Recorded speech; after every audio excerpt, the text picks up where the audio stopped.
Don't you just love looking up and maybe catching a glimpse of a red-tailed hawk in a tree? I just love that so many birds of prey are making a comeback in our area. But if they get sick or injured, who helps them get back into the wild?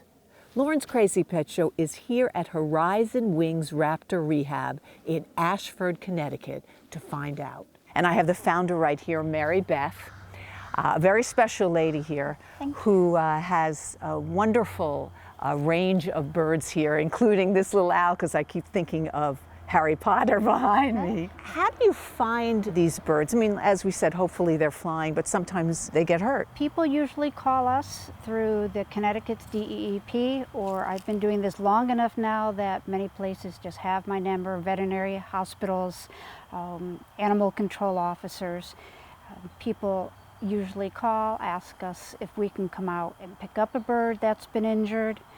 Sometimes they will transport them to a veterinary hospital where we pick them up. And your mission, of course, is to release them eventually, but that doesn't always happen, and this is a perfect example. Right, this is Forrest, and she is our barred owl. She was also struck by a car. Many times these birds will actually fly straight into the vehicle, and that's what happened with her. Her beak is now malaligned, it's crooked from that strike. She's missing one eye. And the other eye, unfortunately, is only partially sighted. Many times if you have an owl with one good eye, because of their binocular vision, you can release them. But she has no depth perception, and that is why she stays with us. We have somebody standing out with one. Right here? He isn't usually standing here holding this, but thank you. He's doing it for us today. And this is Jim, and this is one of your volunteers. Who is Jim holding there? Jim is holding Tansy, and Tansy is an eastern screech owl. They are a tufted owl. You can see the feather tufts on her head.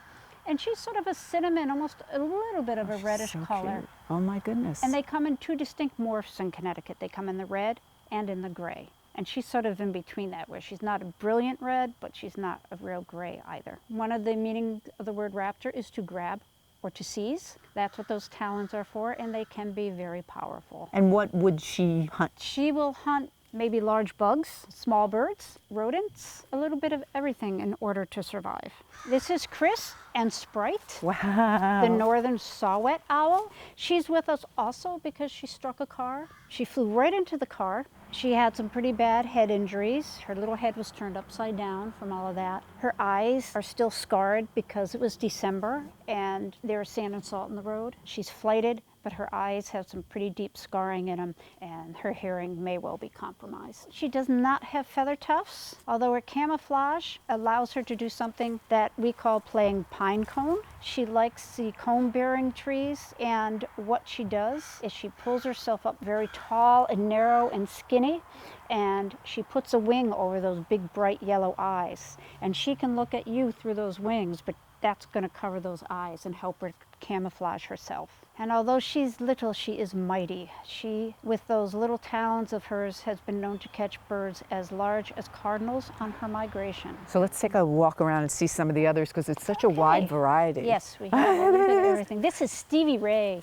He is our black vulture. Did you bring him on to Pet Talk? We did. I thought so. We brought Like Stevie familiar. and we brought cool. Dante the turkey vulture, and he is You know, a they human behave very imprint, well. so he has no idea that he's a vulture. So he could not be released because he's not going to do good in the wild because he has no clue who and what he is. So not a good bird to release to the wild. He prefers the company of people over other birds. When you are able to let them go, that must be thrilling. It is. That's the best feeling because that's what we do. To get these birds in, to make them whole again, and then to be able to see them fly off gives them a second chance at life. It's a great feeling. Dakota and Patrick, these are the red-tailed hawks? Yes, this is Dakota and Patrick, Wow. the red-tail. Both of these birds have been struck by cars.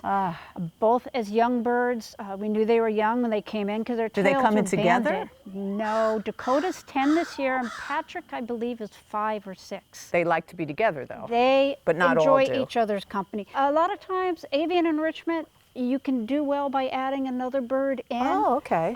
If you can do that, it's really nice to do that for the birds. Somebody's talking here. Yes, that's Madison. That's so funny. Madison is a little more shy than Corbin. Madison is the one who talks, and Corbin is a true imprint. He was a very young bird when a hawk robbed him out of his nest. Oh. Crushed his shoulder, Oh. so he could never fly. So we knew at this age, he was like 2 weeks old, maybe the size of my fist, that if we took him in, he was going to imprint, but he was not ever going to be released. So we did, and he's a great little program bird. Madison is a little more independent.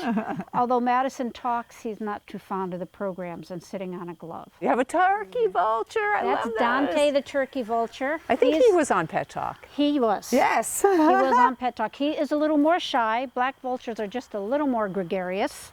And then we have the two golden eagles over Those are here. They're beautiful. a bonded pair. Skywalker is 27 this year. 27? Chrysos, a female, she was hit by a car. She actually flew up off the highway and flew into a truck at the age of 2. So let's end here at Atka's cage. Oh, right. Because this is a beautiful, beautiful eagle. And Atka is our bald eagle. He's 7 years old. We've had him since he was a year old. Wow. He has a shoulder injury that keeps him from being releasable. He cannot fly, and he came from Washington State. Oh, wow. As a 1-year-old bird, he looks so much different, Lauren. He was this big, brown, almost nondescript-looking bird with a big black beak. Takes a bald eagle about 5 years to mature, to get that fully white head and tail and that yellow beak. Love that. A bird we're lucky to be seeing on the East Coast. They were extirpated due to our use of DDT, a pesticide. In 1972, we finally banned that. We started bringing them from out west and captive breeding them, and now we finally have a good population. They still remain threatened in Connecticut. It's a small state. There is an eagle's nest in every county. There's one about every 2 miles up and down the Connecticut River. Wow. So they've really made a phenomenal comeback. So it's a great story. So conservation works. Thank goodness, that's Yeah. right. We're thrilled to be here. We thank you so much, Mary-Beth. Oh, you're very welcome. HorizonWings, You're very everybody. welcome. Thank you for And once having me. again, I want to remind you that Mary-Beth, you'll travel. You go and give programs with the birds. Amazing. And of course, this is nonprofit. Right, we are a 501c3 nonprofit, and we do run on the generosity of other people and donations. Fantastic. So hopefully out there, you'll want to see this in person. Something you don't want to miss. Thank you so much, Thank you so Mary-Beth. much for coming to visit. It's so great. good to see you. Finally, again. we get to come to you. I know. This is So now you're wonderful. here on Lauren's Crazy Pet Show. Actually, we're here, but this is Lauren's Crazy Pet Show. So thank you so much. Oh, thank you. You're very welcome. Thanks for My joining pleasure. us.